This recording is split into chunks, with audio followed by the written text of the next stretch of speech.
Dusty, could you please walk us through a successful lawsuit? Sure, John. And it's important to know that a lawsuit is a logical series of steps. It's a progression, because I think physicians often see it as irrational and chaotic, unpredictable, and that's understandable given their usual day-to-day activities and practice and how very different the malpractice process is. But it is a repeatable series of steps that happens every time that we can anticipate. And knowing those steps can really help you prevent claims. Now, the first step, of course, is a bad outcome. That's where it all starts, and we'd like to prevent all of them, but despite some of our best efforts, some bad outcomes are still going to occur. And then once you have a bad outcome, that's not necessarily going to turn into a claim. And in fact, a very small portion of bad outcomes do. The ones that do, the patient wants to sue. The patient is angry. Malpractice lawsuits are no fun for anybody, even the patients, the plaintiffs, the families. So something has to drive them into the arms of a plaintiff's attorney. And usually that's anger. They feel wronged by the physician and the experience they had, and they are out for recovery or revenge, really. And then the plaintiff's attorney has to take the case. Despite what you might see in TV or movies, plaintiff's attorneys aren't out to fight the long shot underdog case. They want cases they can win. They want a case that they can get a good return on their investment.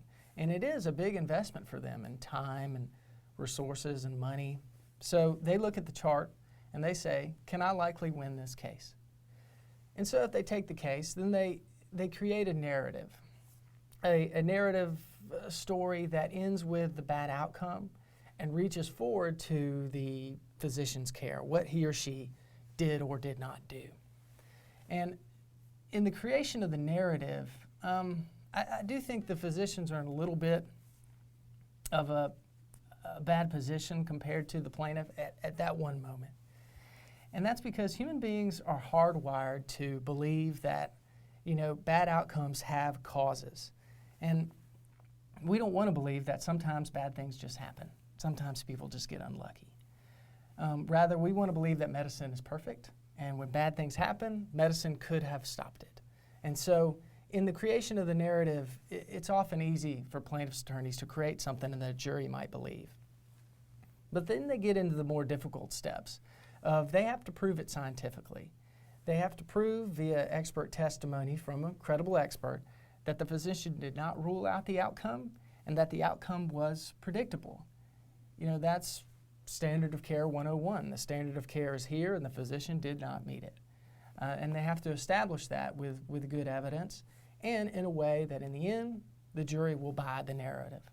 Now, most cases don't end with a jury, sure, but the anticipation of what a jury is reasonably going to do, that's what the defense attorneys, plaintiff's attorneys, the judge, that's what we're all anticipating when we decide how to resolve this case, via settlement or dismissal. And so, you see that this series of steps, it's a chain, it's a series. They don't all run parallel, and if you defeat any one of these steps, the whole case falls apart. And I've seen that happen many times.